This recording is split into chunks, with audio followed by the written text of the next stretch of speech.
You got it. Well, hello, everybody. Welcome to our combined November, December meeting. I hope everyone had a nice Thanksgiving and at very least a relaxing time if you didn't do a big deal. Let's go ahead and call this meeting to order at 7:30-ish, 7:31. And the minutes went out. I took a look and I would like to know if anybody had any comments on the minutes or corrections. Okay, I don't see any hands. I move that we accept the minutes as we sent them out. Hi, Graham. I second it.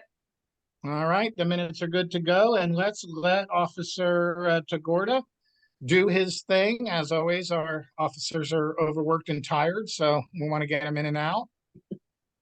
Yeah, good evening, guys. I apologize, I'm not in uniform.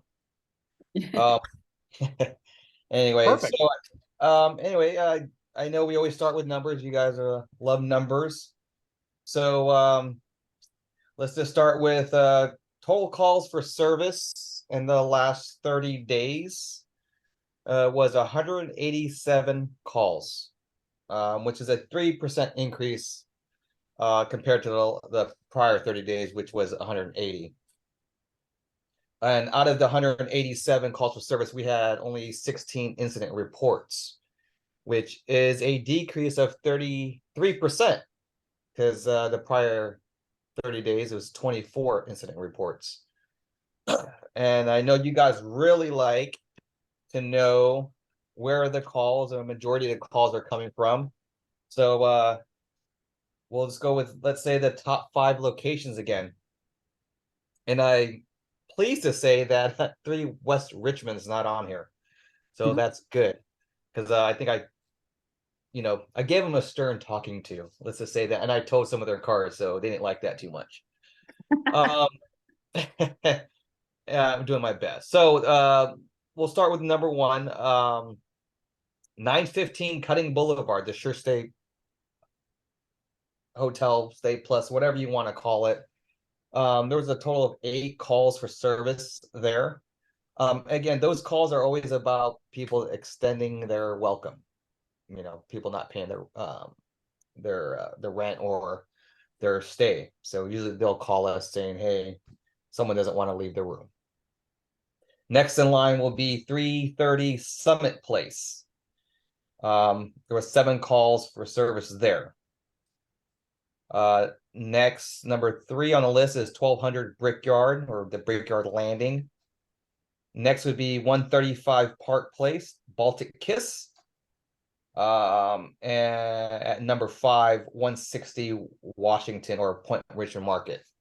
Usually those are just thefts or a homeless person walking inside and Ben wants them to leave. But nothing major, other than I think they had that one person who was supposedly armed with a firearm. But that was like, what, month and a half ago? So those are the majority of the calls, is the top 5 locations, and the types of calls that we are receiving in the point. Well, at least 69% of or 69 service calls, should I say, the top 5 calls were security checks, unwanted persons, or a suspicious person, traffic stops, and audible alarms. Again, not a whole lot. I mean, we did have 1 assault with a deadly weapon, not a firearm. That was 1. We did have one domestic incident. That was only 1. But there was 3 calls which made the top of the list of theft. And again, that's theft of copper. As you know, the city's been hit, especially in the Point Richmond area. Copper theft, the wire theft. Guys are going around cutting the telephone wire, the fiber optics, and that's throughout the city. But there have been calls along the beach, Miller Knox area, and along, I believe, on off of Cutting over there, Ohio area. So next would be vehicle thefts. I actually took 2 vehicle thefts this morning. Somebody was out there stealing motorcycles this morning, so But yeah, I mean, it looks a lot better than the previous 30 days. So maybe we are making an impact. Questions? Gary, you had a question? Hey, Sergeant Mendoza, I had a question. Just Gorda, saw yeah, in the go ahead. newspaper today, it talked about in San Francisco, they had a 45% decrease in car break-ins. What are you seeing? What's happening in Richmond? Is that seeing the same thing happening here, or is that not true? Your volume is a little low. I don't know if it's mine. But do you mind It's Gary. repeating the question? Okay, can you hear me? I'll try to be louder. Yeah, go ahead. It's a little low, but I'll make it out. Okay, sorry, it must be my mic. But the question I had in the newspaper, I saw a 40% decrease in car break-ins. Snatch and run kind of things, and didn't know if it was going to continue. What about in Richmond? Do you see the same kind of pattern? Well, it's Richmond and San Francisco. Obviously, the cities are comparable in size, are different, right? San Francisco is bigger and probably like 10 times bigger than Richmond. I mean, as far as the break-ins, I mean, it's still ongoing through all the cities throughout the state. As far as do I see a decrease? I mean, I know San Francisco, you said saw a decrease, but you have to look at the size of their city, right? So if they're saying there's a 45% decrease, that may be in their city, but for the size of Richmond, which is very small, 45% would be like a huge change, if you know what I mean, right? I think it's still a steady, a daily occurrence throughout the city as far as break-ins. The auto burgs. I mean, we receive I don't know how many auto burgs on a daily basis throughout the city, mainly around I would say along Cutting, McDonald area. But just it's throughout the city, not so much as in Point Richmond or let's say up towards El Sobrani, but more in the flats, Iron Triangle, 23rd off of 23rd, kind of the major corridors of the city. We are seeing influxes of auto burgs and auto theft. So that hasn't really changed. Okay. Gorda, I can add a little bit if you want. Yeah, please. So basically with regards to the decrease in Oh, San there Francisco. you are, Sarge. Yeah. With regards to the decrease in San Francisco, what they've done to basically have that happen is they've pulled patrol officers and they have put them specifically on vehicle theft task force. We don't have the ability to do that. So in all reality, I would say there has been almost no change in sadly to say, there's been no real change in the number of vehicle thefts, in the Southern District, in Beat 1, or in the city overall. They may have decreased by 1 or 2 or in certain areas and then increased by 10 in others, but nothing to say that we are anywhere near that 45% drop. As much as I would like to report that we are, it's just not the truth. Yeah, we just don't have the numbers. We don't have the I bodies. also heard a news article, I believe it was yesterday, saying that San Francisco attributed that to the fact that there was like one group of organized car thieves that they arrested, and they were responsible for quite a few of these. Yeah, that's possible. Yeah, but there's always going to be, maybe it's not one group, but there's also just random folks, not necessarily tied to a group or organization. I think a lot of it's a crime of opportunity as well. And, with the homeless and the transients, you're going to get the auto burgs, you're going to get the auto thefts. It just kind of comes with the territory, unfortunately. And again, San Francisco has the numbers to create those task force that can, focus and, address that particular issue. Unfortunately, Richmond, as of now, don't have the numbers, but we are working on it. And hopefully within next year, our numbers should be up. Hopefully. Thank you. Lisa? When the incident report number goes down, is that typically because, I know sometimes when I get the daily updates, is that because they're not found when you guys get there to the site? Is that the biggest attribution to why that number goes down? Well, it's the calls for service. So as I stated earlier, that there was, excuse me, let me find a way. Okay, so we had a total, there was 187 calls for service. That could be anything, right? It could be a barking dog, a neighbor leaving his trash cans out, a vehicle doing donuts, someone breaking into a vehicle, or a suspicious person. It's kind of everything, calls for service. So if you call, that is part of that 187 number. Now, out of the 187 calls for service, only 16 reports were taken. And that was because we had, as I stated earlier, we had 3 reports of theft, 1 or 2, should I say, auto thefts, 2 reports of vandalism, 2 reports of burglary. There was 1 warrant arrest. There was a person who was taken for a mental health evaluation. 1 battery on a person. 1 looks like a contempt of court. Usually that's a restraining order violation. And as I said, there was a assault with a deadly weapon, not a firearm. And then we had 1 domestic incident, and then we had 1 hit and run. So out of the 187 calls for service, there was only 16 reports taken, and that was the number I just gave you. And I guess my question is what is the largest factor in the low rate, the really low ratio, right? Is it that most of those calls are either there's nothing there when you get to the site, or is it because they're just not the type of call that would generate an incident report? Well, if nobody calls, then that doesn't add to the number. So if you don't call the police. No. So if you had 187 calls for service, but only, I can't remember, 11 or 16 incident reports, what drives that missing 160 incident reports? Is it the types of calls, or is it or the that combination? So the types of calls, if it's just sometimes people call in it about a barking dog, right? So, or a noise complaint.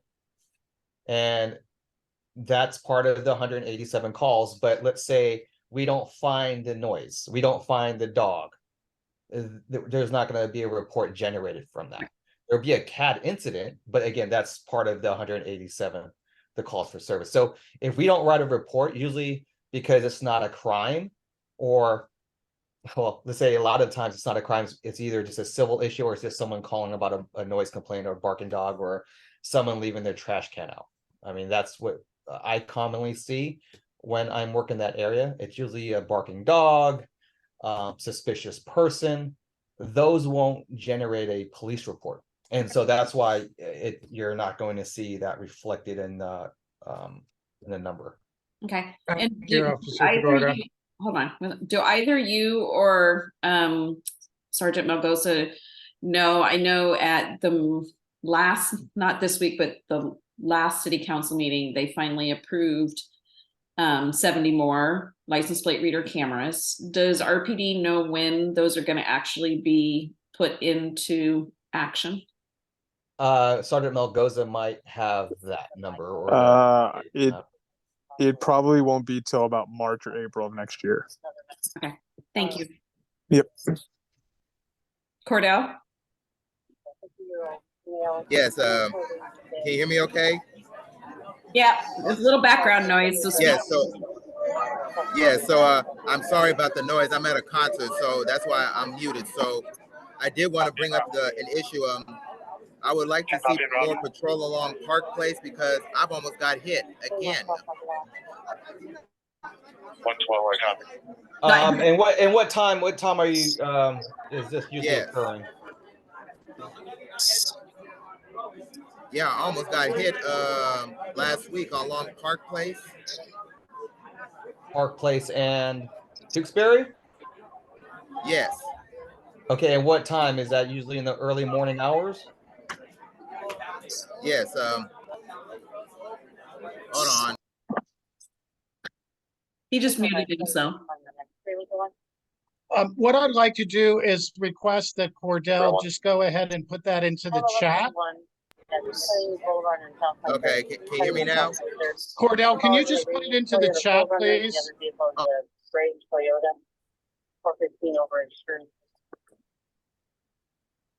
I'll write him a message in the chat and ask him to do it. And then Officer Tagorga, I can send that to you via email.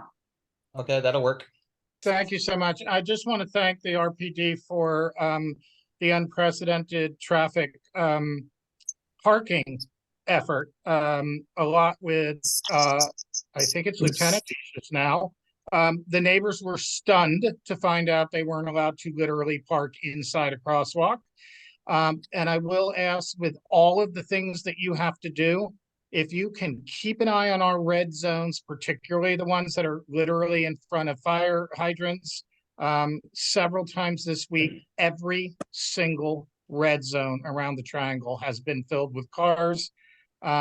Always particularly around the up and under, but everywhere. We do understand that people pop in and out of the mini markets, maybe with their engine running, and maybe you look the other way. I don't know how that works, but if you have that moment, a couple tickets on those red zones in front of fire hydrants might give the message that yes, that fire hydrants need to be accessible. Are there any other really short questions before I let the officers go on their way, Lisa? Yep. So I invited Sergeant Melgosa to try to come tonight and make a appearance because he is being transferred to a different district within the city. So I wanted to let everybody express their gratitude and appreciation and say that we will miss him and look forward to our next sergeant. I appreciate it. I'm actually technically not leaving. I'm actually being transferred to traffic. So I will personally make sure questions go to him. I will personally make sure that we get into look at those red zones for you there in the point. Okay, I'm officially inviting you for a walk around with Caesar and some of our neighbors, definitely James. Now that I'm glad that there's traffic happening and that you're. So our plan is, and hopefully if everything goes well with staffing, I'll be the traffic sergeant starting in January. We have 5 traffic officers. 3 will be on motors, 2 will be in vehicles. For the first half of the year, they will all be assigned to a patrol team. And then hopefully if staffing works out the way we hope it does with hiring, then the second half of the year and moving forward, we will have a full-time traffic unit. So we can focus back more primarily on specific traffic issues rather than our traffic officers having to maintain beat responsibilities as well. So, and just a heads up for tomorrow, if you guys have any vehicles or anything that shouldn't be parked on the roadway, we are doing a major tow day in the Southern District to include beat 1, 2, and 3. We have about 10 officers coming in and a lot of tow trucks ready. So we're going to be clearing the roadways of any hazardous, abandoned, and expired vehicles. Well, that's a holiday gift for all of us who have parking problems in Old Town. Yay! Officer Tagorda, Sergeant Mendoza, happy holidays to you. Thank you for taking good care of us. We know you work a lot during the holidays, and I think I can speak for our community that we're grateful for all you do. Thank you. Thank you. Sergeant Melgosa, who will be the new sergeant that's not traffic for the Southern District? I don't know. Based on our shift picks, I think it could potentially be Sergeant Moody, but I cannot guarantee you that. Okay. So Lieutenant Decius will still be in charge of the Southern District, so he'd be the person to let you know for sure. Okay, I'll do that. Great. Okay. Thank you again for being our sergeant for the last year. I think it's a year assignment, right? Yeah, year assignment. Yeah. Good night, gentlemen. Thank you, and have a happy and safe holidays, and stay safe out there. Thank you. You too.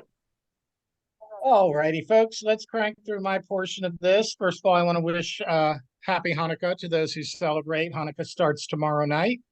So I know that we have some people who celebrate Hanukkah amongst us, and I want to wish you that happy holiday.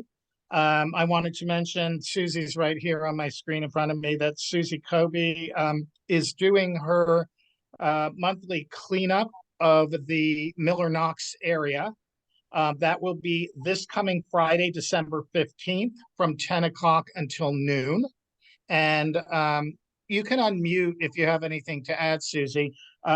We meet, or that meets at the first parking lot as you go through the tunnel. And she always has signs up for that cleanup. It's a pretty big one because Susie was talking to me this afternoon. She's going to be attacking the enormous amount of junk on the hill. Susie, did you have anything to add about that real quick? Oh, I just want to make sure, because just to clarify, it is a week from Friday, December 15th, not this Oh, Friday. I'm sorry, I And misspoke. Of course, I just want to make misspoke. sure that, but people don't come this Friday too great, but, and I always bring food. So, we have a great time. We clean up for like a good hour and a half. And then afterwards we sit in the picnic tables and eat and have a really great time. So it really is fun. And it's great exercise too, besides Right. making Point Richmond even more beautiful. So And there's a rumor there might just be cake. that's Maybe. right. Celebrating my birthday. Susie, thank you. I know that a lot of times real estate agents do these things for publicity or, for goodwill for their businesses, but I know that this is really, really intensely close to your heart. So we're grateful to see you out there. I Okay, just want to thank you. mention something that I'm working on. It is premature, but I just want to let you know we are still pursuing the possibility of trying to get a large grant. We're talking probably about $60,000 to $100,000 to build an additional tennis court on the Washington Elementary School property that will be accessible to the public when the children are not in session. It's a lot of work.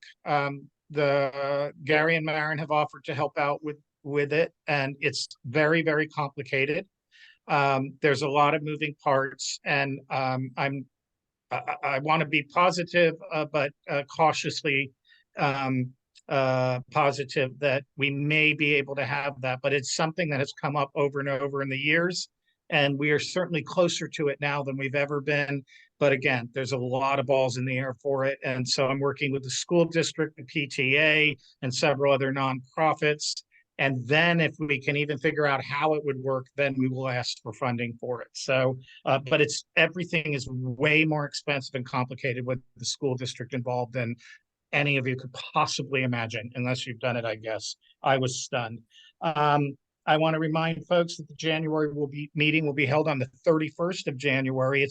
There's 5 Wednesdays. So our meetings are held on the last Wednesday of the month, not the 4th Wednesday. So, of course, we will send out notices. We've had a positive response since Eric has started to send the notices out the same morning as well to push those Zoom links and those reminders up to the top of your inbox. So we do see more people because, those reminders are coming. So we are trying to send them out in advance and then again on the day. Toy drives, police and fire are saying that they're really down on toy donations this year. The Richmond Fire Department, you can just ring the bell and drop toys off. You can drop them off the police station over in Marina Bay. If you need me to pick them up or you want to drop them on my front porch, I'm by there all the time. I'm happy to deliver them for you. Unwrapped new toys. Teenage toys are particularly in demand. So just a reminder, I think we're all aware of it, but I saw Michelle Malone yesterday and she was saying that they're really short this year. How much more time do I have? Just exactly the right amount. I sent out a pub. Hang on just a minute, Anna, and I'll get to the question. Oh, go ahead, Anna. I was Sorry. just going to ask, was there also, I heard there's going to be a drive at Kaleidoscope? That is not the police or fire department though, correct? I didn't read it, but there's so many drop-off points. It's quite Okay. possible that they're just trying to make themselves available. And in my opinion, it's all good. No matter where they go, it's going to go to some kid who needs it. I just wanted to make, just feel free to call me or email me if you need me to help you with that. I've got some time during the daytime. And also, there's a meet and greet in a couple weeks at the Mechanics Bank that the Business Association does, and they collect toys. So it's very easy for me to get those toys where they need to go. So I just wanted to put that little pitch pitch out, to pitch that idea. And that's it for me. Margie is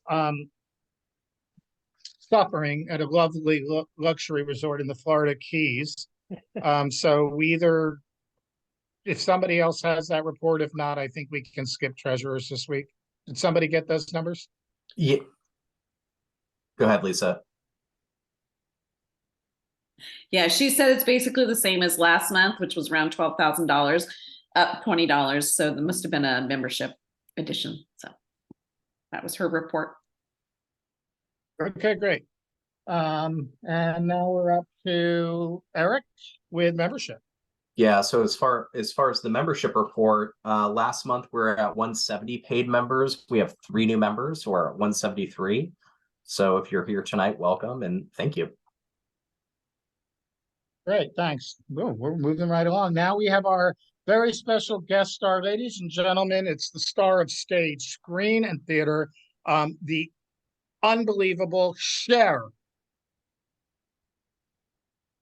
Cher is not here today, so in her place, we will be hearing from Jeremy Maxwell, first time with us, I think, who's the terminal manager for Auto Warehousing Company, which is the Honda point of entry. I saw you somewhere, Jeremy. You still with us? I'm here. Can you hear me? Thank you for being here. I know you're kind of new to Zoom, and great job. Thanks for being here. I'm on and ready to go. All right, let's go, dude. All right, so just wanted to jump on here and talk to everybody because I met Philip on the cruise that the City of Industry, the Council of Industries put together, and was talking to Philip and Cesar Zapita because there's a lot of rumors out there that auto warehousing is blocking the crossings and doing all the blocking with the rail cars and everything. So I just wanted to come on here and talk a little bit about our company, let you guys know who we are, because at the end of the day, it's better to have knowledge than it is to just sit here and guess. Reason I say that, the knowledge is one thing. We've been here for about 20 years. I personally live here in Point Richmond, and I am the terminal manager. With the 20 years that we've been there, we've had a lot of ups and downs, and we're currently in an up stage. One thing that I think is surprising to a lot of individuals is we actually have 97 full-time employees.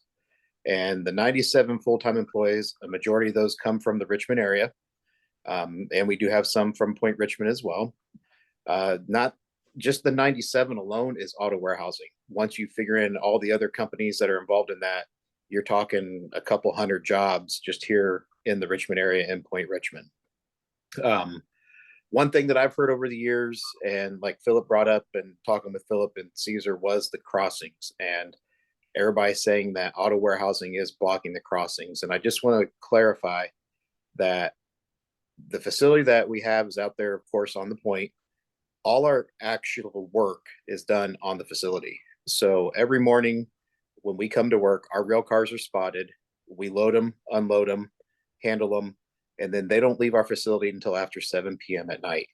So during the day, all the crossings that are blocked has nothing to do with auto warehousing. I'm not going to say it's not Honda or Subaru product, because it could be. But once those rail cars leave our facility, they're in custody of the BNSF. So the AAW, who does the switching for the BNSF, they have the rail cars, they block them. I know that it's been a matter of concern for a while.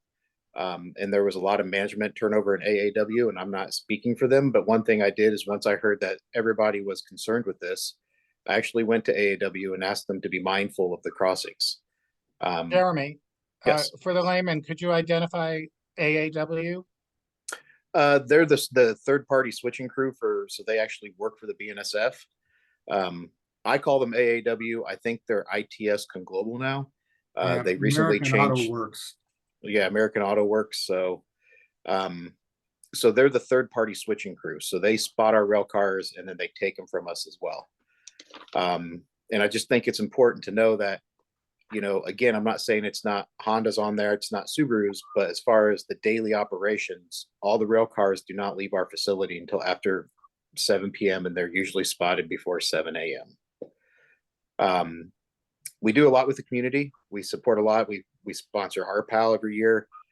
We help the police department, everything that we can have. We do every year we do a AWC Cares where we pick a charity and raise a lot of money. So I think it's good. And I told Philip, I was like, you got the best of both worlds. Yes, I am the terminal manager, but I'm also a longtime resident of here at Point Richmond. So I do hear the concerns. And like I said, I did talk with AAW and say, hey, let's be mindful, because it's something to where I understand the crossings are blocked. I get blocked from them too. But I just want to make sure that, we want to be good neighbors, and we want everybody to, appreciate what we do as well, as far as supporting the community, having jobs and all that stuff. And I wanted to come on here, introduce myself. I'm always open to hear anything, complaints or anything like that. So I told Philip I would jump on and, kind of introduce myself and say, hey, I'm here. I'm here as a citizen. I'm here as a neighbor, and also as a worker right over there at the facility. Thank you. Are there any questions for Jeremy? Charmaine? Yeah, I wonder if you could give us some statistics. Like, do you know some numbers about how many cars are coming in, how many are going out, just to give us an idea of how much activity there actually is? Yeah, so currently, I can tell you what we budgeted, because I just did it a couple weeks ago. It looks like Honda's budgeting to bring in about 4,500 units next year. Subaru usually brings in about 60,000 with the importing from the ships, and they do about 38,000 on the rail cars that come in that we offload. And we have a contract with Glovis, which we offload Hyundai and Kia, and they're projected to bring about 48,000 in next year. When we were really pushing out the Hondas years ago, and I'm, probably a good 12 years ago, we were up around 200,000 units a year. So right now, and trust me, one thing I get asked is, where do all those cars go? And I ask myself the same question sometimes. So, but those are the current 3 contracts that we have. So it's usually about 100,000 total import and rail car, domestic is what they call it, from Indiana, and then 4,500. And so we're probably looking about 150,000 for next year. So do you manage the scheduling of all these cars? How many can we take coming in? Do you have to change schedules if we can't handle it at a time, or does it all just flow smoothly?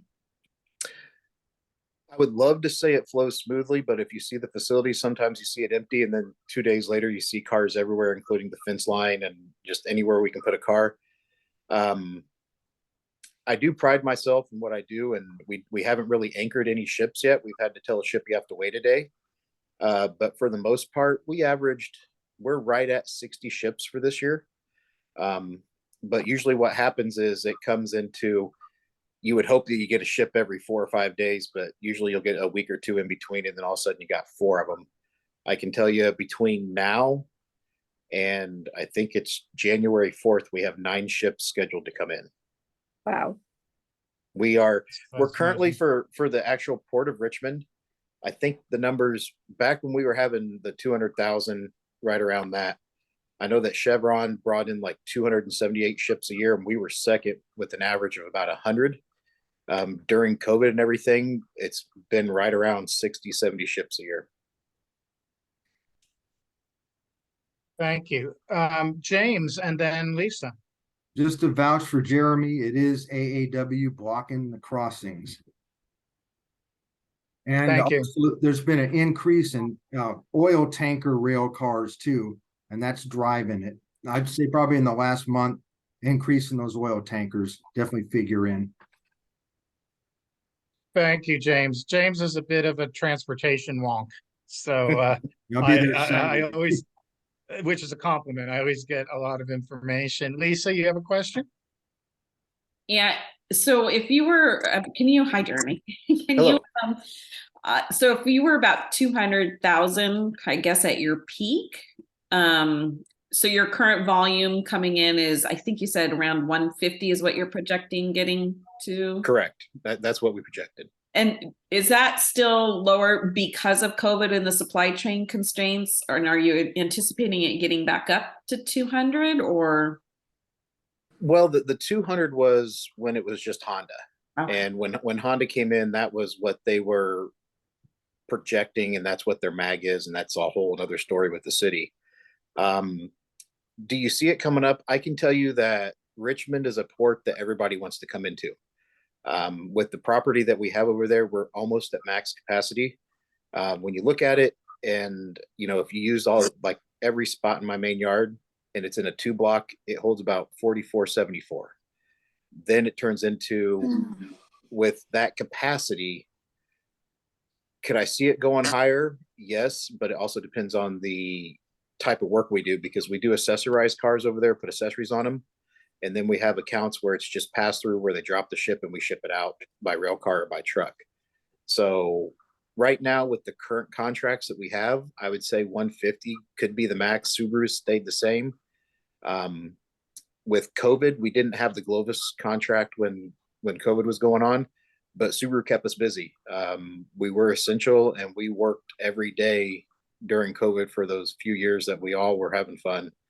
And they kept the numbers up to where a lot of facilities were affected by shutdowns and layoffs, to where during the whole COVID era, we only had to shut down 3 weeks total.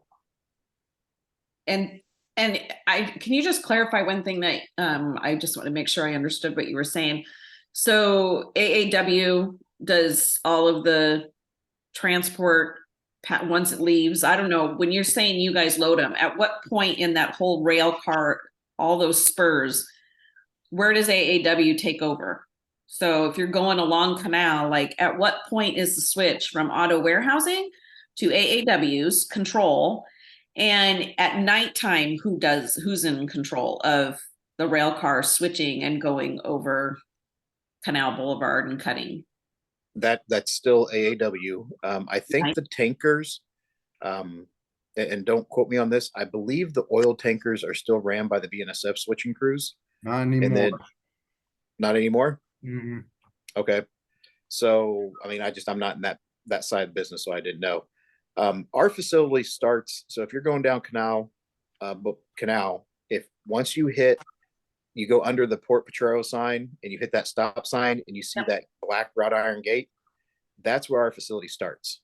So when the switching crew comes in at night, we'll open that gate. They take control of the rail cars from that point on.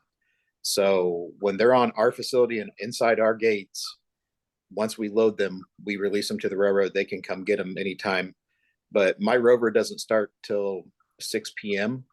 So they don't come and get those rail cars on our facility till after 6 p.m. because we have to have someone posted at that gate. Okay.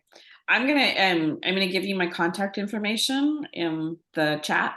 And I'll reach out to you with some additional questions. I don't want to monopolize the conversation. Okay. Thanks. And I've got a couple of texts that came in with questions as well. Peter, did you have some questions? Yes, you mentioned, Jeremy, that Richmond is an attractive, everybody wants to come to Richmond. What is it about Richmond that makes it attractive for autos and things like that? It's really nicely centrally located. So it's something to where they can drop a ship here and then go to Southern California. They can head north with Nevada, all that. It has good rail infrastructure, as we all know, and that's a major key as well. So with the rail infrastructure, we can load. We actually do load right now with Glovis. We load to one destination, which is going all the way over to the East Coast, and then for Honda, we load all over the country. One thing that I just found out that's real interesting, the reason that everybody wants to come here is because if they have to go through the Panama Canal, it adds about 26 days to their trip going to the East Coast. So what they would like to do is drop the cars here, us load them on rail cars and ship them across the country, because they can turn their ships faster and the cars will get to the destinations quicker. Okay, interesting. Yeah, it would only take 3 or 4 days to get across the country on a rail car. Well, the other thing is that your yard there on Cutting and Canal? That corner?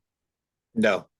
So our property starts where I believe is it Seacliff? Seacliff goes up. Okay, Yeah, so so that yard that stays empty a lot, that's our offsite yard. Mhm. That's part of our property, just that fenced in area. And then it starts, like I mentioned, right across from the cafeteria building. okay. Jeremy, how many acres is your property? Just It's out of roughly curiosity. it's roughly right at, I believe, 90 acres Oh, that's a altogether. lot. Did you say 90? Yeah.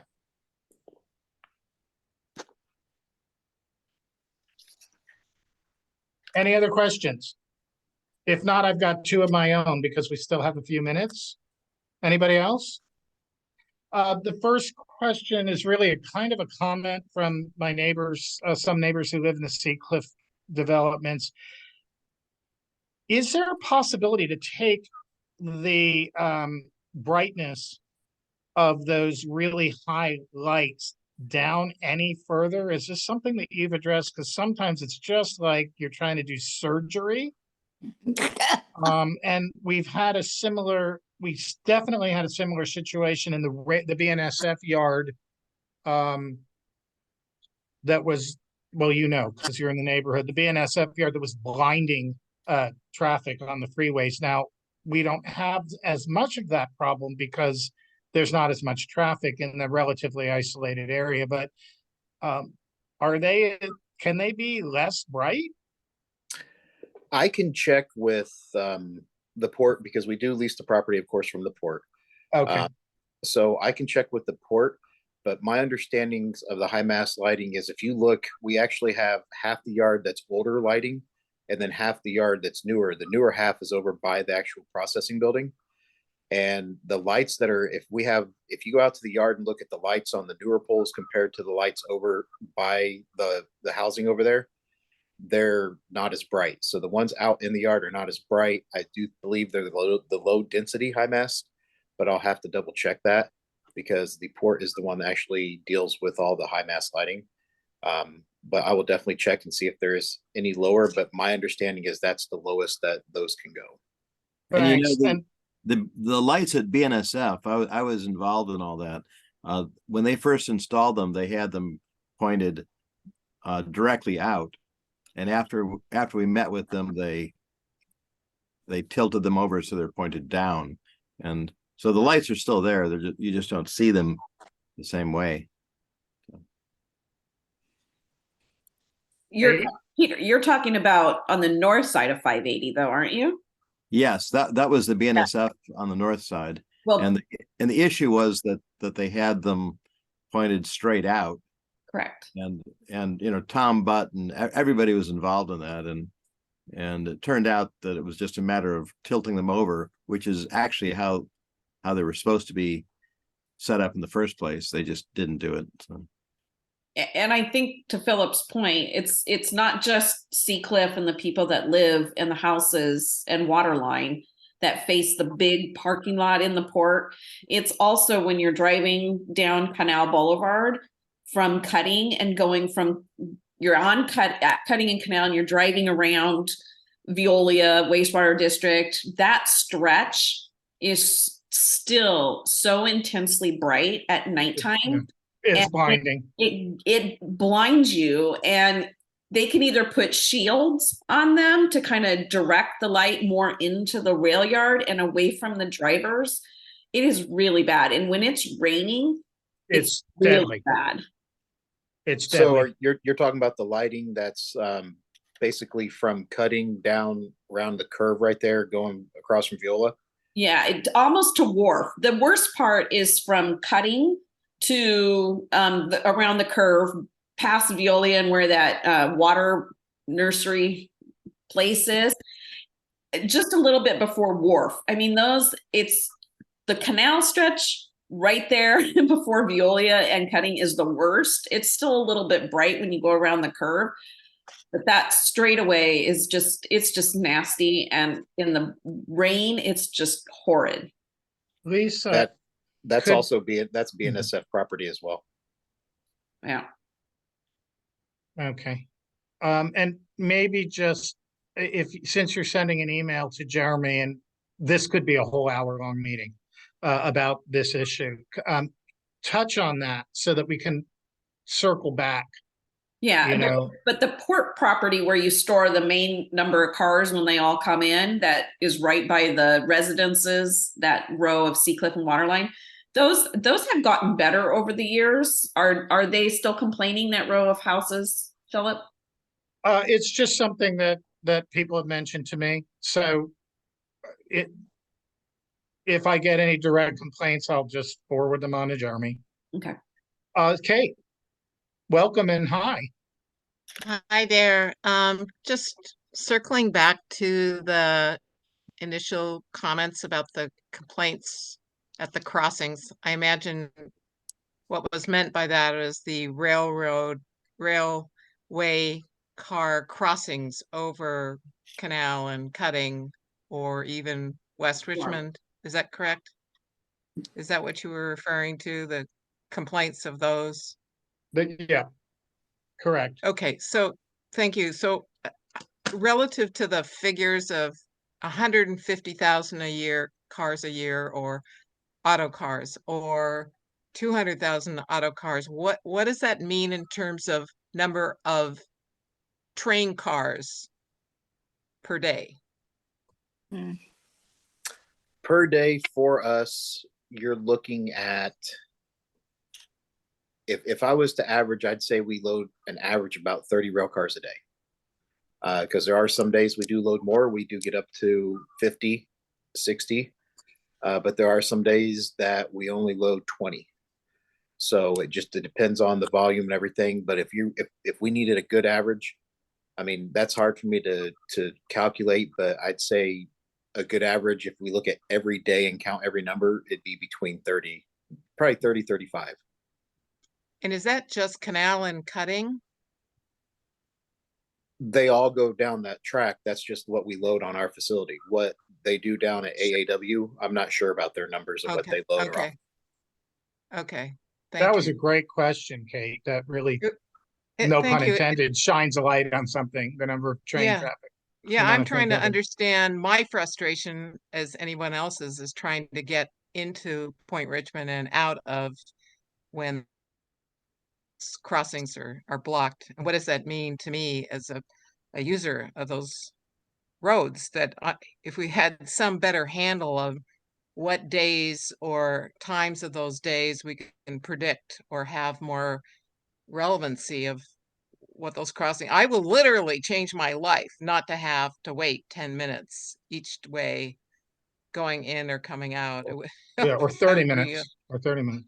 Or that would be news for me. 30 minutes is horrendous. So right, James, I have a question that I want to read, and then we'll finish up with you and let Jeremy get back to his life, because he has a long day too. This is in the chat, and I know that sometimes neighbors don't actually like to speak, so I try to monitor the chats. Are the drivers who offload the vehicles from the ships under your control? If yes, can there be an attempt to control their driving as they drive to and from work? Stop signs are ignored, and from Canal to the ship, the employees treat it like a racetrack. So it sounds like this is people on their personal time, but also that a company in a community might remind I'm interpreting that question, as this is people coming and going to work, not driving those cars. It happens during shift changeovers. Yeah. So I'm fully aware of that. The ones that offload the ships are not auto warehousing employees. Those are longshoremen. So they work for the ILWU. And I have no say, no control. I don't even speak to that group. With my group, I can tell you again, like I said, I've been out here for 20 years and went from being, a lot smaller to what we peaked at to where we're at today. And I talk to the employees all the time about, I always say, my dad told me, and I'm not going to go like off on parent stuff. He said, there's two places you don't speed. You don't speed where you live, and you don't speed where you work, because you don't want to tick off your neighbors and you don't want to tick off your job. And that's something that I live by. And that's why you'll never see me speeding or doing anything going to work or coming from work or here in the Point, because I love the Point. That's why I live here. And it's a double-edged sword. I can control what I can do to the employees that work for auto warehousing while they're on the clock. The unfortunate side of it is when they're on the clock, they're not driving on the roads. We do sometimes shuttle on the roads, and we tell them if you get a ticket, you're paying for it. So we usually don't have any issues when we're shuttling the brand new cars. Once they clock out, I can't control how they drive. And I get just as upset. The only thing I can control is if someone comes on my facility, because they all know what I drive and they know not to pass me, that I won't have them work for me if they're driving like that outside and they're passing cars and they run the stop sign and all that stuff at Seacliff. So that's the only control I have. The unfortunate side of it is between 11:30 and 12, they do punch out for lunch. And when they punch out for lunch, they're on their own time as well. So that's where I can tell you my guys speed, the longshoremen speed. I know they use it as a racetrack. We do talk about it. We have signs at work that says respect the Bay Trail, because I'm worried someone's going to get plowed down just as much as everybody else. I can reiterate it in morning meetings. I can talk about it. And if you go to the facility and talk to the employees, they're going to say, yeah, they do talk about it. Don't speed, don't pass, don't do all this stuff. But they're all young. I mean, most majority of them are young. I think that you've satisfactorily answered that question, which is you're an adult and not all of them are. Thank you. Let's finish up with James.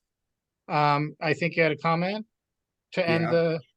And just again on the crossings, don't even ask Jeremy about blockages from the crossing. It's out of his control.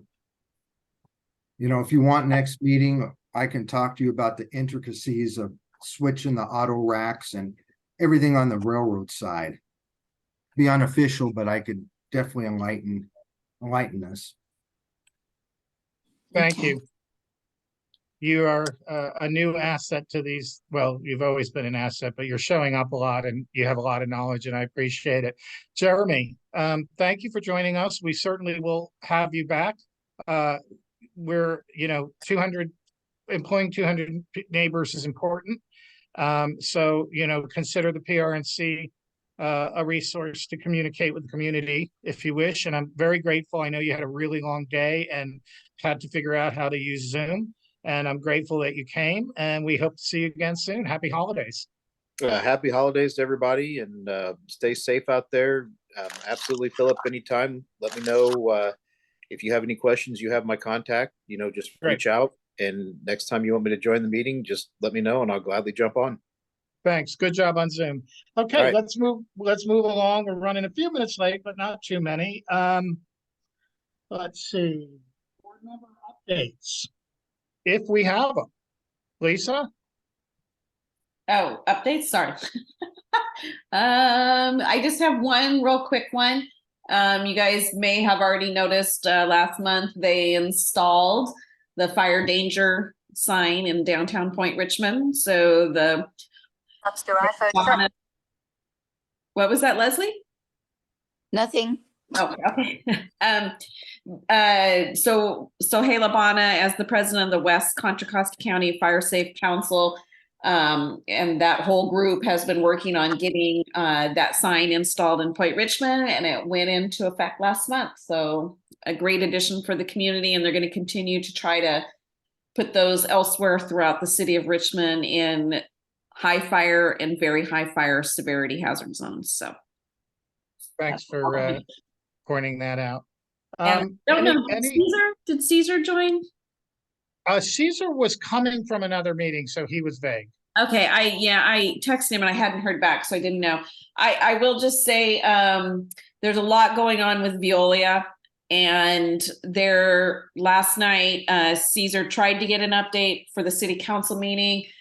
They didn't provide the announcement that they provided was insulting.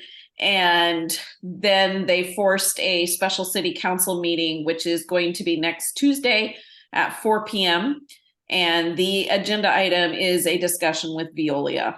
So that is next Tuesday at 4 p.m. So if you want to join and listen, and if you want to lodge any concerns, I encourage you to join that city council meeting. Thanks, Lisa. Let's just randomly, Eric, do you have, and board members were unprepared for this. Did you have anything just going on in the community that you wanted to mention? No, not this evening. Thank you. Okay, and Margie's gone. Charmaine, I know we're going to hear from you in a second for LUDRC. Did you have anything in the community you wanted to talk about? Yes, Phil, I do have the report for the RNCC. Okay, thank you, Cordell. We're not there yet. Okay. Yes, I'd like to say something. I just want, I'm working with the marketing committee to create our next quarterly brochure. And I want people to be aware that we're going to be giving you some really important phone numbers for everyone to keep. So don't just toss it.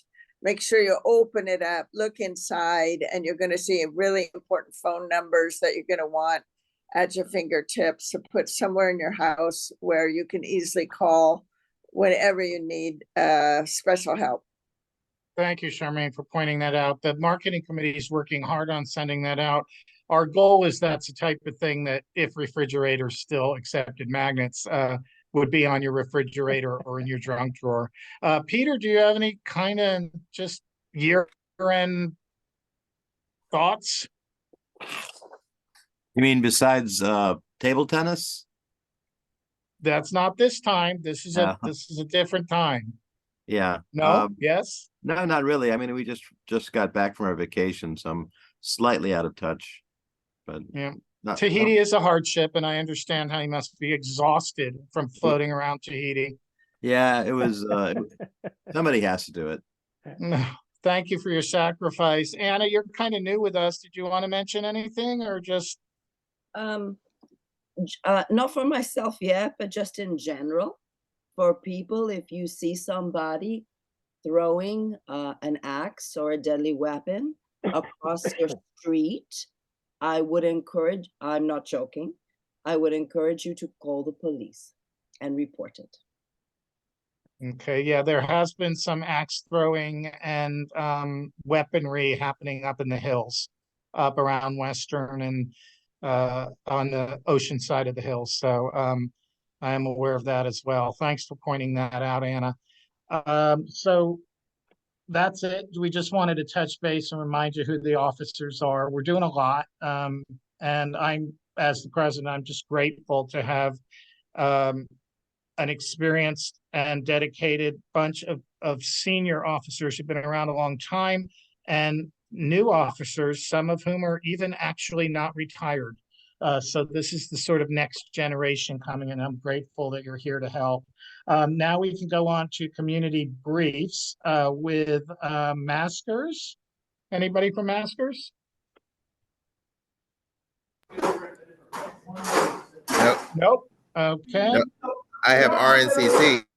Okay, and now it's time for Cordell, who has been chomping at the bit to share the RNCC information. Yeah.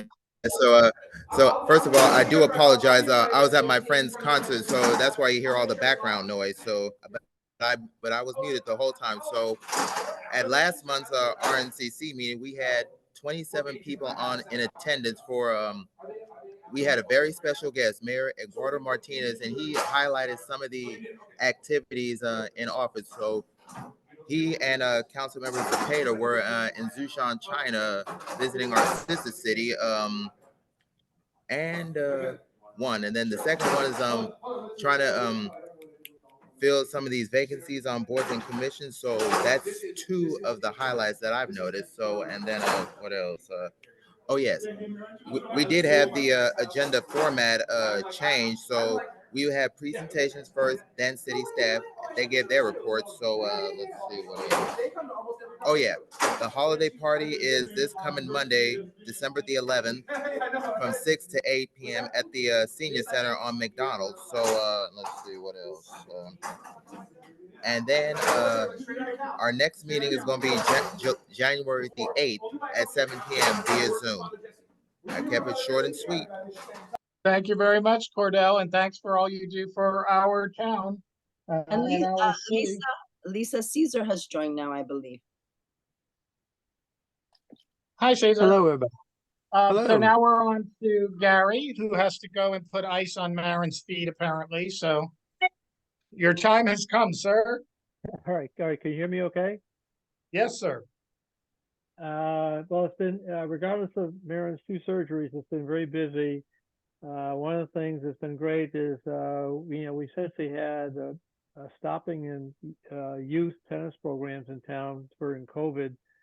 And now that's restarted. And so now we have youth programs at Nickel Park for youth between the ages of 8 and 18. And it's free. So if there's anybody you know who's got kids at that age, they can, and by the way, this goes every weekday. You don't always have to be there. You can come or not come depending on how your schedule is. But it's free and it's run out of the rec department. And so people can just go there and sign up. So that's good news. You may have noticed at the plunge, the 2 courts, we did try to experiment using tape. So you can actually play either tennis or pickleball in the upper court with tape. And it looks like it's been received well. And if that is all continues, we will actually make that permanent next year.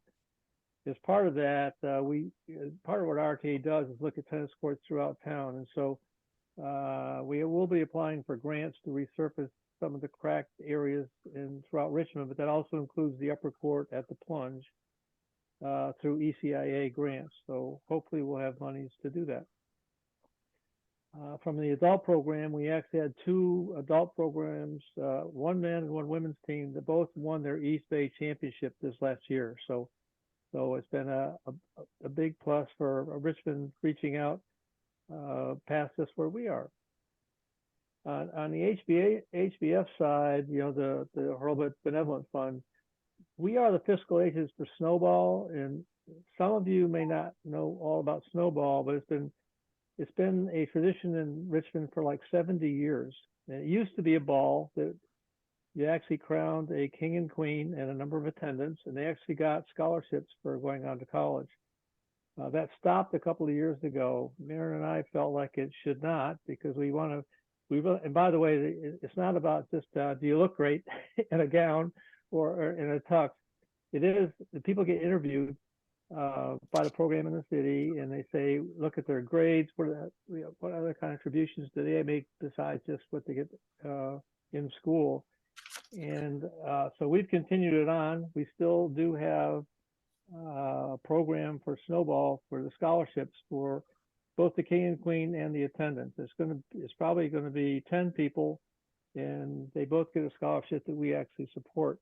If anybody is interested in contributing to that, you'll see you got my phone number here on the agenda, but give me a call. It's all for a good cause, and something we really like to continue to do to reward those high-performing students.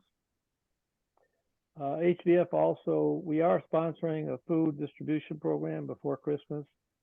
They'll go out, these are going to be $100 food certificates that go out to 300 families within Richmond, and we actually collaborate with the city to get the list of people that are the most needy, either single parents or people who've had issues about being able to fund their rent, etc.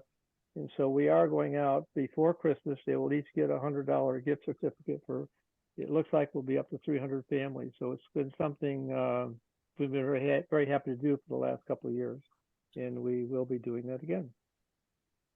That's all I got for now. Thank you, Gary. And thank you and Marin for all you do. And please tell Marin the community hopes that she has a speedy recovery. I will do that. All righty. Red Oak. Jim, are you around today? Yeah. Oh, I'm sorry, Graham, are you around today? Yeah, Phil. Wrong words. That's okay. Thanks, Phil. Just to let everybody know, we're continuing the final movie night for this year on Thursday, December the 14th, which is Christmas in Connecticut, which is apparently one of the great Christmas movies. Starting at Ship opens at 6:30, movie starts at 7. We'd really love a $10 or more contribution to attend, but we do serve drinks and snacks, so please do come along.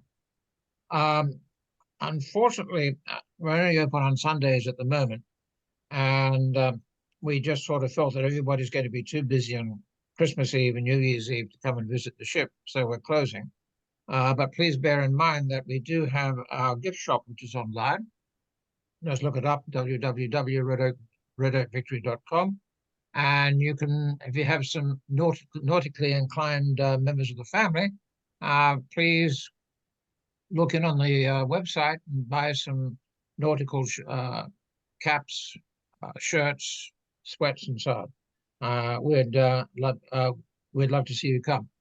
And then starting the next year, we'll be open as usual on Sunday, and we hope to have our regular monthly movie nights going as well.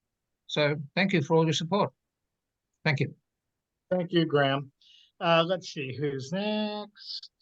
Women's West Side. Leslie's going to speak for Women's West Side this week. Are you with us, Ms. Hicks? I think so. Can you hear me? Like a bell. Okay, I'm not too familiar with all this. I'm working on it. Perfect. Okay.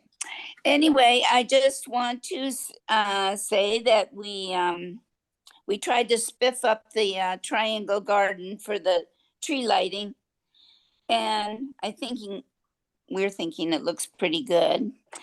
Diane Marie, our vice president, has added 5 new members to our membership roster. And we are reminded of our legacy members, Martha Beluski. Is that, yeah, Beluski. Mary Highfield, Alpha Humphrey, Pat Pearson, and Barbara Robertson. We had our fall fundraiser. We had 6 tables of members and friends playing bunco the other day, and everybody had a good time, and we're looking forward to doing that again for another fundraiser next year, since it seems to be so successful. The money goes to our local charities. Doreen Layton received a lighting proposal for downtown Point Richmond from Green Force Outdoor Lighting to be reviewed. Leslie, I'm going to interrupt you for a moment and ask you to spell the name you just mentioned. Which name? Whoever received the lighting. Yeah. Okay. It's Green Face. It's called Green Faced Outdoor Light. Right, but who was the person who received the quote? Oh, Doreen Layton. Do you know how she spells her last name? Yes, Leighdton. Thanks. Asking for a friend. Okay. For the minute. Anyway, very well today. For the minutes. And it's going to be, presented to the the PRBA and the PRNC for maybe future use in holiday lighting downtown. Let's see. We had our holiday luncheon yesterday, and was hosted by Laura Choi at her house. And she cooked for all our membership. We had a great time. Aside from having a delicious meal, we sang Christmas carols and shared Christmas holiday traditions. We don't meet in the month of January, but look forward to our first 2024 meeting in February on the 6th at the Methodist Church, and at 11:30 it'll be a bag lunch, and we have a guest speaker. Who is it? Oh yeah, Sean Dunning is going to be speaking to us about homelessness and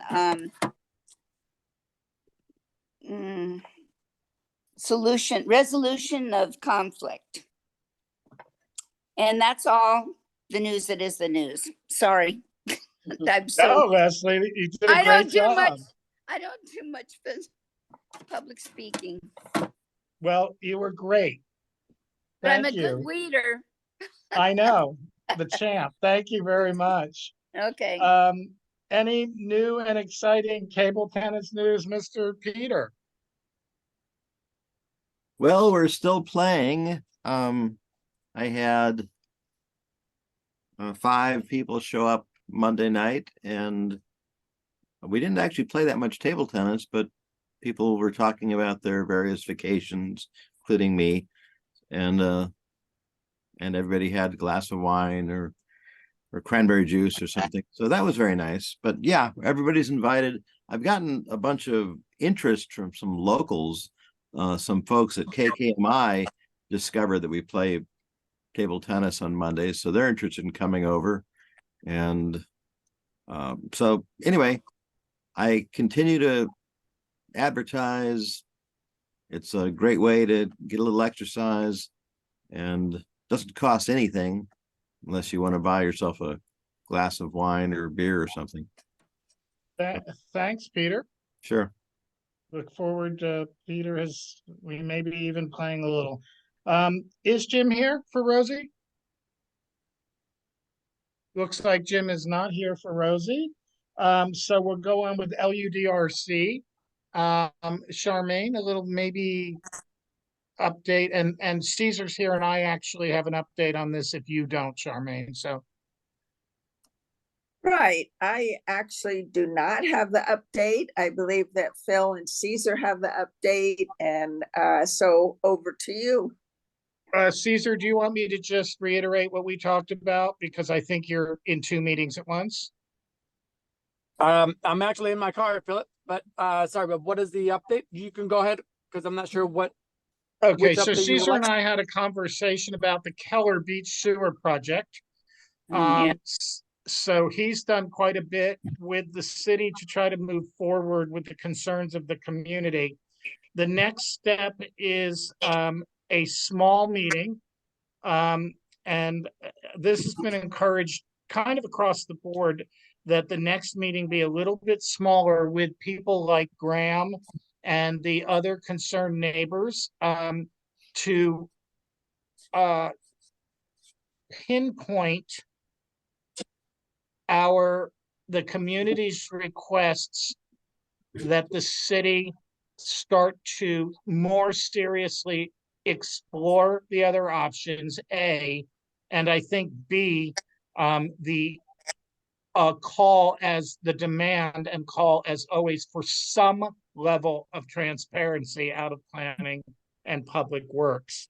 So Caesar's got a list of dates, and we'll be reaching out to the kind of the most interested parties, but almost everyone involved feels it is not time to have another public meeting, because in the public meetings, what's happening is you have 100 homeowners basically saying the same thing, and they already know that stuff. So bottom line, Caesar is moving forward. A list of dates is available, and he'll be reaching out. I guess maybe Caesar in the next week or two to try to. Yeah, I actually asked Carolina and Richard to give me some dates that they're available, so I can give them over to our public works individuals to come and give an update. So as frustrating as this has been, Caesar's working on it, and you know there are real dates available. Graham, do you have any quick comment or question? Unmute, please. Graham, you're muted. Yeah, there we go. Thanks, Phil. Hi, Caesar. Good to see you here. Just a couple of three sort of associated questions. One, have we finally received a report from Coastland?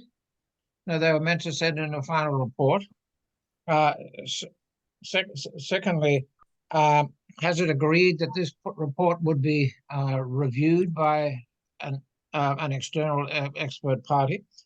And thirdly, have they been paid?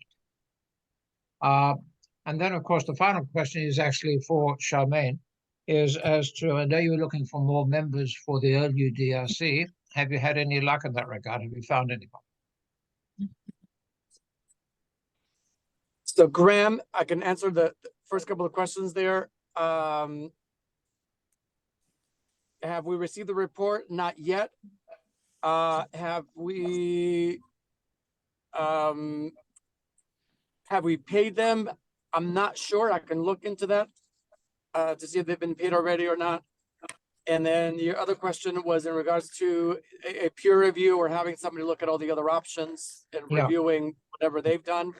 So that one, that is a request that I put out to Public Works. And on the agenda on December 19th, I will be bringing something forward.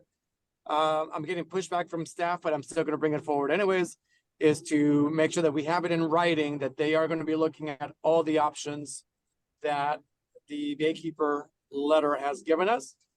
And also to make sure that we have someone that's going to be able to peer review the work that Coastland has done. So that all is a request already out to the staff. Okay, Cesar, that's great. Why have they taken so long to do this report? This has been going on for what, 10 months, 11 months? Yeah, from what I've been told is that we had to extend the contract due to time because of all the crazy weather. They weren't able to do all the work they needed to complete. So everything has just been pushed back. I don't know the timeline. I don't have it in memory what the timeline was after they were originally supposed to complete the work, when they were supposed to give us the report. But I can look at that. And then that will also be something we can get answered when Public Works meets with the small group here. And Cesar, you said you were bringing this to that'd be great. You're bringing it to the Tuesday, 12/19 City Council meeting. The 19th. 12/19, correct? Yes, 12/19. Thank you.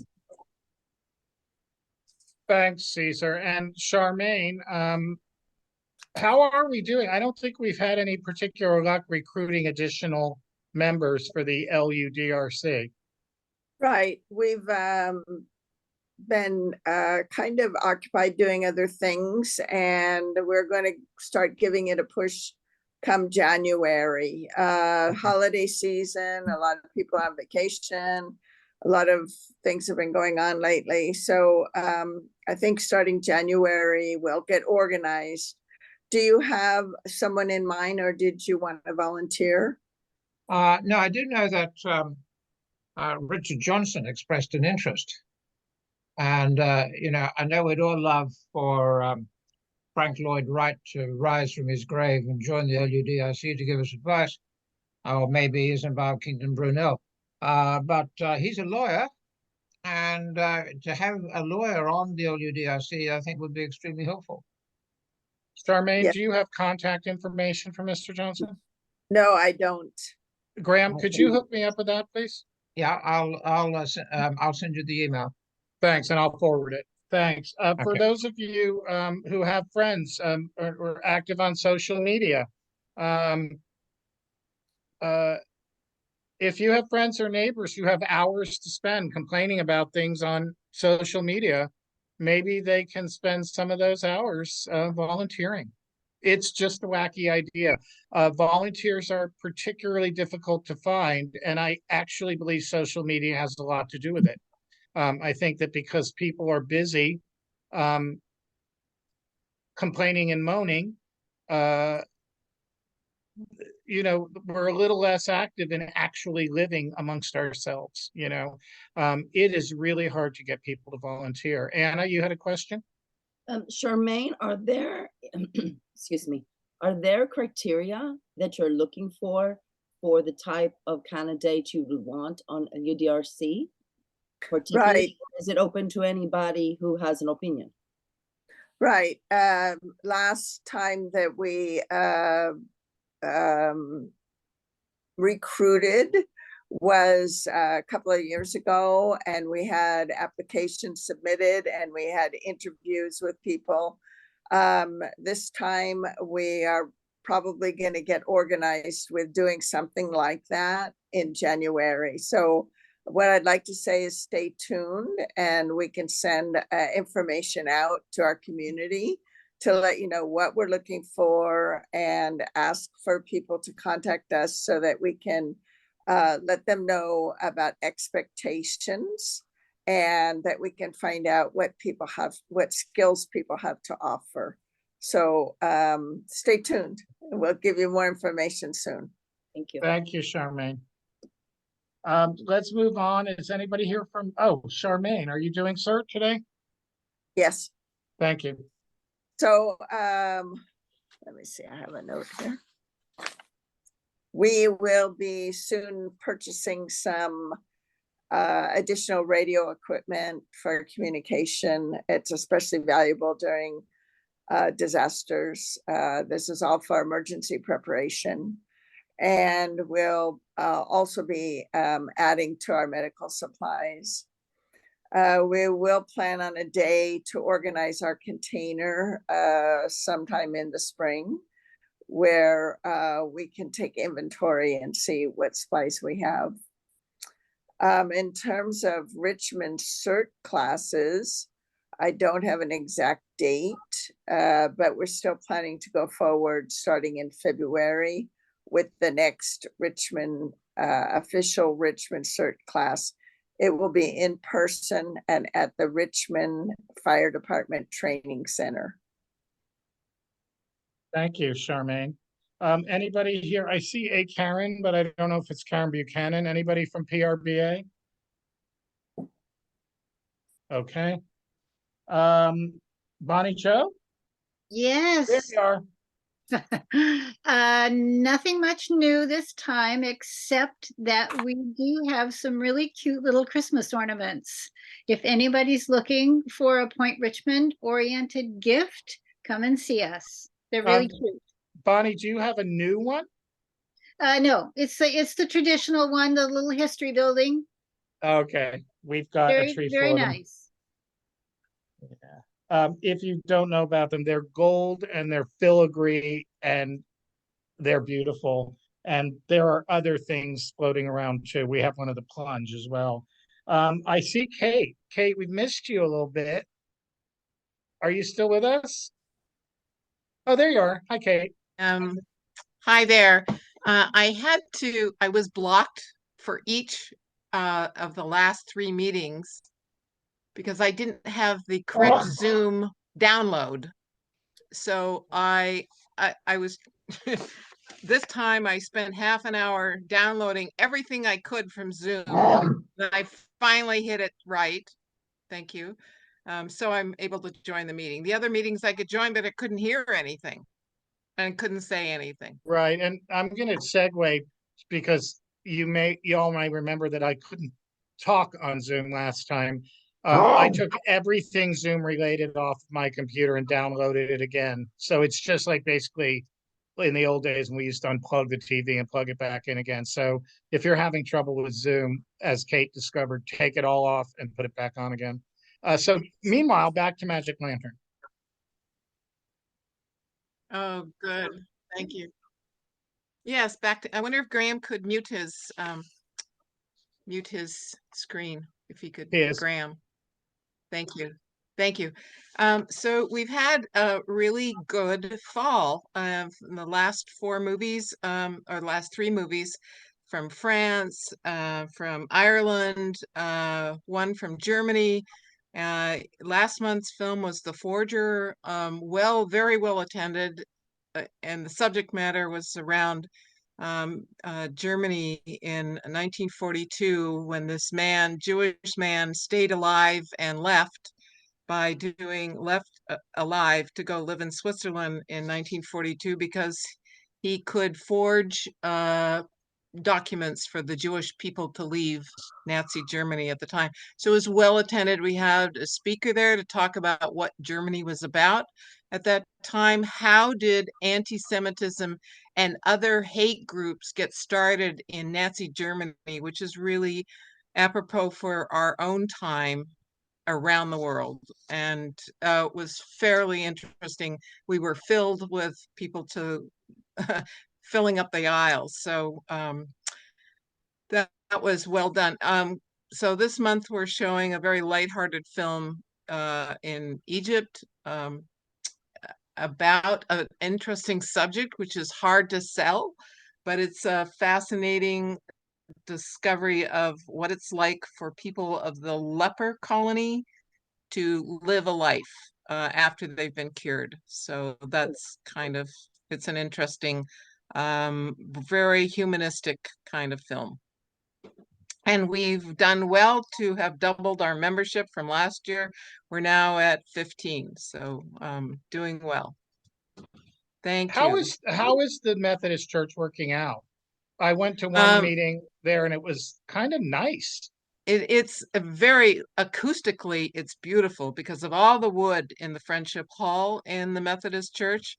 And it's just the right size for us now. And so we're doing well for that. I cannot install an electronic screen. I would love to have. They're not amenable to that, so we have to erect one each time, which is talk about trying to get volunteers for that. It's a little challenging, so we keep on. Thank you, Kate. And let me just plug you. If you do volunteer, do you still get the movie complimentary? Oh, thank you. You're such a sweetheart. Of course, we love volunteers. They can come and even get cookies and popcorn for free. Okay. So there's a carrot. Anna, did you? And I will say that the cookies are very good. Anna, did you have a question? I was just going to ask Kate, what's the date and time of the movie? Yes, the second Saturday night of each month, that will be December 9th, is the next movie. Thank you. And it's called Yomadine, and it starts at 7:30. So you can count on the second Saturday of each month that we'll and have. This is at the Methodist Church? It is at the Methodist Church. Thank you. Right. Thank you. Thanks. Nice to have you back in conquering technology. I don't see Layla here. Does anyone want to mention anything about Pram? I think that I can't remember anything about it. HOAs, Lisa Johnson? Three things, I believe. The first one is, and I think I can say this, Caesar, is that PG&E terminated the contract with Republic Urban. And so that residential housing development will not go forward between Seacliff and Brickyard Landing. So the community is ecstatic about that, but we are still waiting official confirmation from Lena in the planning department. She said she still had to get legal to sign off on something and all of that. So we've been told it's not going forward. We met with Republic Urban and they reiterated that PG&E terminated the contract and they would not be moving forward. So PG&E will be opening it back up again and the process starts all over. The second thing is that we haven't had a meeting since October, right? So the Ferry Point Sewer Lift Station rejuvenation is still ongoing. There's been quite a few hiccups along the way, some upset community members, but things are transpiring. And a few of us are working to try to fix the aesthetics around the pump station itself. And a woman by the name of Marcia Valier, she does a lot of the landscape architecture for many developers in the city and elsewhere.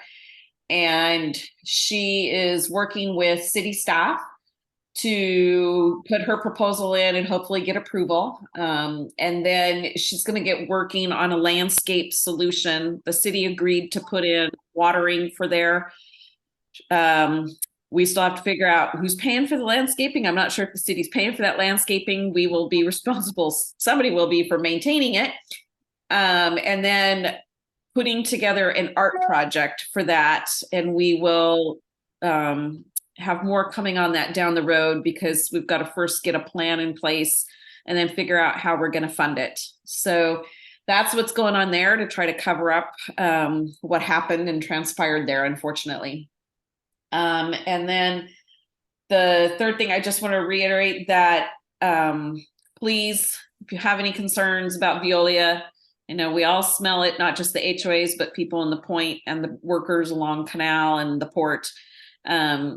Caesar got a special city council meeting next Tuesday, December 12th at 4 p.m. So please join and learn more about it and express your concerns, because that is your opportunity to do so. And I think that was it. Thanks, Lisa. And I put Marcia's name in the chat. Oops, did I not lower my hand? Thank you. Also, I was just gonna say for Peter, it looks like AJ is asking where the table tennis happens in the chat, which is at the. Oh, yes, I chatted back to her with Okay, it's thank you. and for anybody that doesn't know, it's at the Point San Pablo Yacht Club, which is on Cutting Avenue near the Chevron gas station, and it's Monday nights from 5 till whenever everybody decides to leave. Doesn't cost anything, just drive up to the gate, push the black button next to the key box, and we'll let you in. Great. Public forum, anybody have anything to say? I think a lot of us have said a lot tonight. James? I know Veolia. My office at work is at the BNSF auto facility at Canal and Wharf. I'm used to Veolia, but somebody needs to do something about that composting facility out on the foot of Par Boulevard. It's just overwhelming. I mean, it's For nasty. public services? Yes. Oh, has it been with the rain? Did they have something spoil with the rain recently, or how long has it been smelling?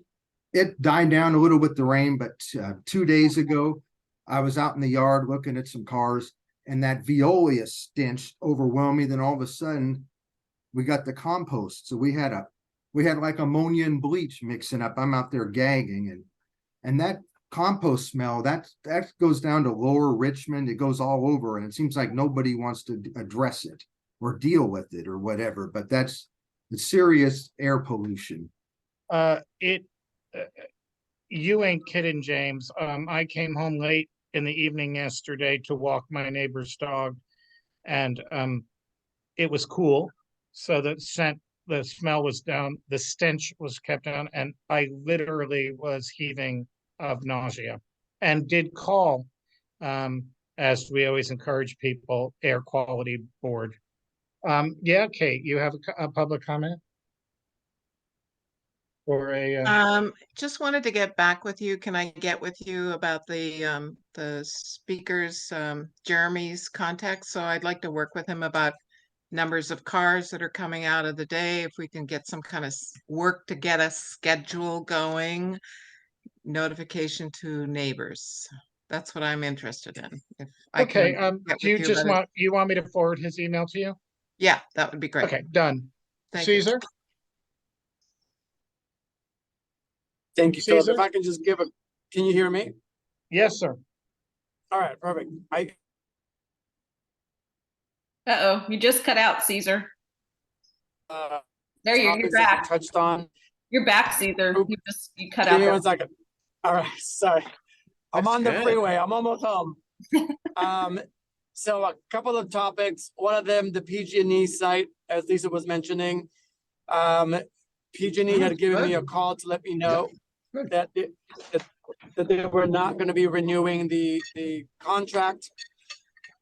So what I let them know is before they put the property back for sale, that they work with the community on a project that the community will like to see there versus selling it and then trying to push something onto the community. And they said that, yes, they would work with their team as they repackage this again to make sure that they work with the community before they put it back for sale. You cooked it in the toaster? Kate, can you mute That will do. yourself? Kate, can you mute yourself, please? Oh, thank you. And then Veolia, you all might have seen, I sent an email out to people that are on my list, and I also put it on social media. Yesterday, I was so fed up with all the alerts that are coming in from Veolia. I just emailed the CEO and I gave them a not very nice email, not too bad because I don't like to be too mad, but they definitely heard me. And earlier today, we had the president of Veolia for the West the West Coast there, and a few other high-level individuals. And they finally are hearing all of our issues and complaints. They were shocked when I said people don't really like Veolia because you don't listen, you don't do things, you're not working with the community. But they're going to be working on fixing that. As Lisa mentioned, I called a special meeting this next Tuesday. And Veolia is going to come out and give the community an update on what happened this past couple of days. And they are flying in all their top executives to be at that meeting. Caesar, thank you for all you're doing on this topic. Ultimately, we have been asking these questions in our neighborhood for decades, and periodically they act all concerned, and absolutely nothing changes. And it's always they're doing, which is what they told the media, that they were doing construction, or it's overflow, or they're cleaning, or a cat got hit in the street, or so thank you for what you're doing, but it's really up to the city to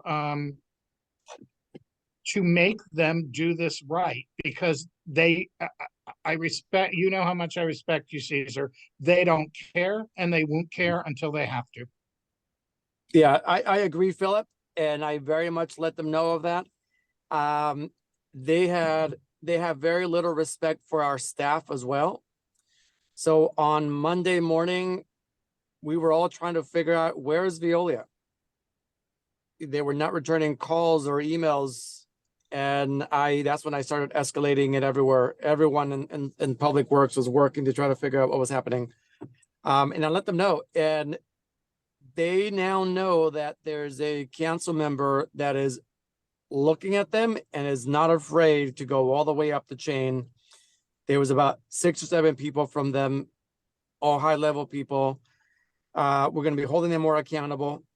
There's going to be a process. So multiple meetings are happening, community meetings. One of them is next Tuesday. They're going to come out, apologize to the community, let the community know what happened these past couple of days. Then they're going to work on a report to let us know exactly what happened, next steps, and they're going to present to that either towards the end of January, early February. So that we'll be back again in front of the community then. And then I want them to do a presentation to the community so that we all know what the over $40 million that we're investing in that plant, what it's getting us. And I want a monthly report, which we're supposed to be getting, but we never do. We never get the annual report.